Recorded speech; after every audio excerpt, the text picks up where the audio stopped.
All right, everybody, I guess we're going for it.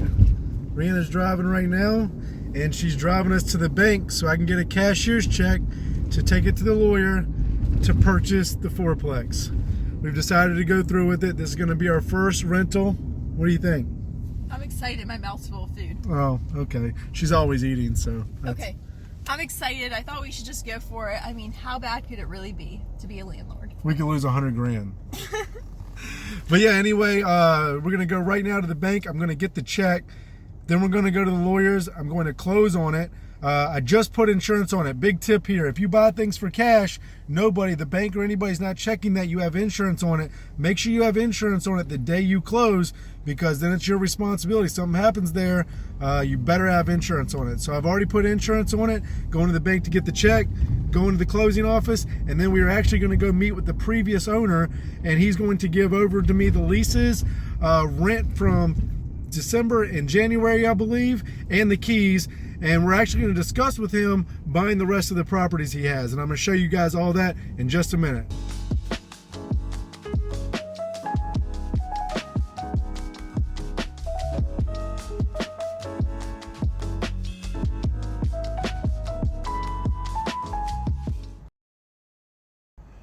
There it is, a check for $65,000. Now remember, I'm paying more than that.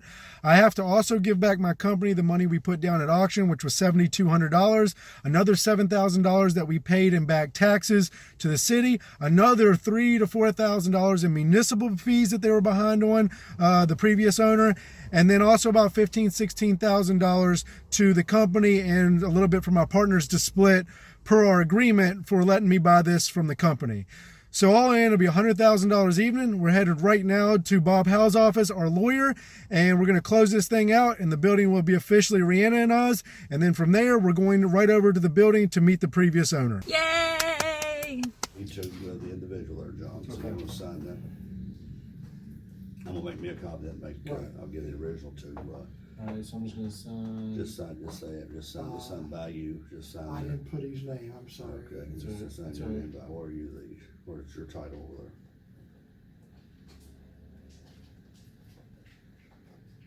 And then just sign your name or sign your name there. Okay, good, that's what I'm looking for right there. Okay. All right, so that's all done. Rhianna and I are now the proud owners of our first fourplex. And while I'm standing here, do you guys remember this building? So there's nothing really going on with that right now. If you've been following me on YouTube or Instagram, you know that my partners and I were interested in turning this into apartments or residential.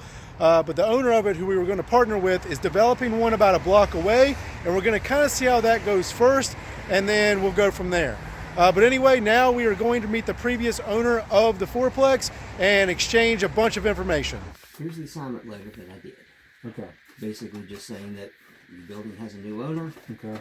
and who it is, and I just used your address that was down there. So if you want to do something different, Okay. you Gotcha. can do that. Basically telling them that it's assigned to you. So now we have all the keys to all the units. You excited? Yes, I'm really excited. So now we're actually going to go down to the unit itself, and we're going to introduce ourselves. The previous owner was super nice about all this. Never expect this, especially if they lose it at auction. But he assigned all leases over to me. He gave me all the rent he's collected to date that was rightfully ours, prorated. And he's even going to check to see if they paid other rent since then to also give to us. So Yeah, he was so nice. So it's a little bit of cash in our pocket to start this off, which we're not going to be mad about. And he does want to sell all the other units. More to come on that. We're going to have to see how to structure that. But anyway, we're going to go check out the unit right now, introduce ourselves to anybody that answers, and get this started, I guess. Let's go. All right, so here we are. Like I said, it's a 4-unit multifamily house. And so what we're going to do now is go in here and introduce ourselves to all of them. And I'm actually going to do the thing you're probably not supposed to do, and we're going to give them our number just on this first one, just because we want to learn the inside and out of this whole thing, and that way I can teach you guys better. But after that, we're probably going to go with property management. We might even turn this over to property management in a few months. But we're not going to take you in there to introduce you to everybody or walk through the units yet. We'll do that in another video.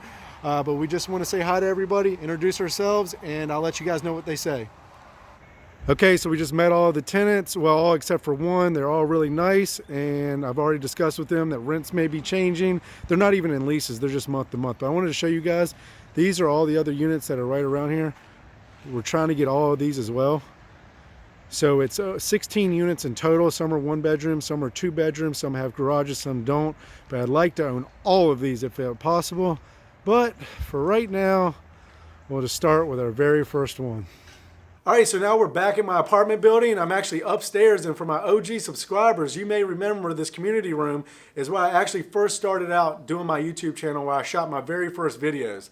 So it's kind of cool to be back up here. But anyway, now I want to go over the numbers, what we purchased it for, rent, cash flow, and all that. But also I wanted to give a little bit of information in my background, because I often forget that I'm getting new subscribers and new followers, and they're probably like, well, wait, why is this guy calling himself a real estate investor when this is his first property?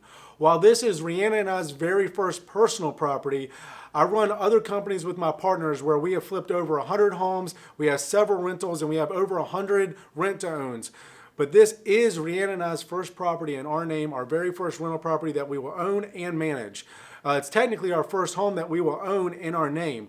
We've owned other properties before in the investment company where we bought them and had a deed of trust, but this is actually our first property that we own. We actually still rent where we live today, and that's actually for another video. But anyway, I want to get to the numbers now. That's what a lot of you have been waiting on, especially you other investors out there. So let's get started. All right, so first of all, as you heard previously in the video, we bought this for $100,000 cash. So we have $100,000 total inside the property. We might need to put another $1,000 or $1,500 total into it just for some minor repairs, and that's probably a high estimate. So all in all, call it $101,000, but just for these numbers, we're gonna go with a $100,000 purchase. So the biggest expense, and this is usually gonna be the case, is people's mortgage. We don't have a mortgage yet, and I don't know what we're gonna do about that. We have a meeting next week with the bank to see if we could possibly refinance. I know we can, but see if we want to. I probably do, because I can put that $100,000 that I could pull back out to work again in our investment companies and make much more than the 5% or so I'm going to be paying to the bank.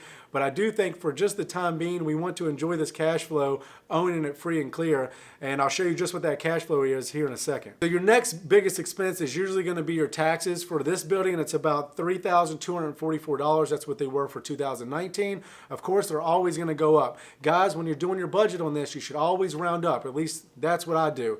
And that way there's no surprises on the back end of these things. So for taxes, I went ahead and rounded up to $3,500 a year, which is $300 a month. Fire and trash, that's to the city, that's $77 a month. I rounded that up to $80.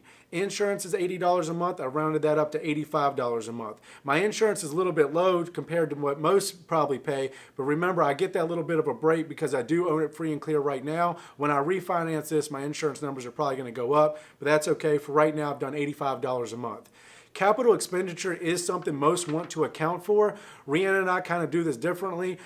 We have an umbrella emergency account, if you will. We have this kind of large emergency account, or what most people would call large, or maybe even ridiculous, that covers almost everything we're invested on, all of our businesses and our personal. So while this building will eventually build its own capital expenditure account, I'm not accounting for anything for that right now, at least not in these numbers, but eventually I'll probably put a couple $100s aside every month so it can build its own emergency account. So all in, the overhead on this building is about $465 a month, again, not accounting for any type of capital expenditure, which you probably should account for. Everybody should account for that. So $465 a month. Total rental income, and this is a little bit weird because most of the two tenants pay $550, one pays $525, and one pays $575. That is below market on all of them. They should all probably be around $600 to $650, and I will get them there slowly, depending on who stays and who doesn't. But a lot of these tenants, at least 3 of them, have been there a very long time, and I don't want to try to get an extra $25 a month and risk losing them by just coming in and raising the rent. I'm going to build some rapport, build some relationships with them, make some improvements to the building, give them value, and then ask for it in return. And so eventually, I think within the next couple months, I'll have them all around 600, and then within the next year or so, I think I can get them all closer to 650. If I re-rent a unit and they come in new, I will start them right off at 650, and I should have no problem getting that. But for right now, I'm getting a total of $2,200 gross per month from the building.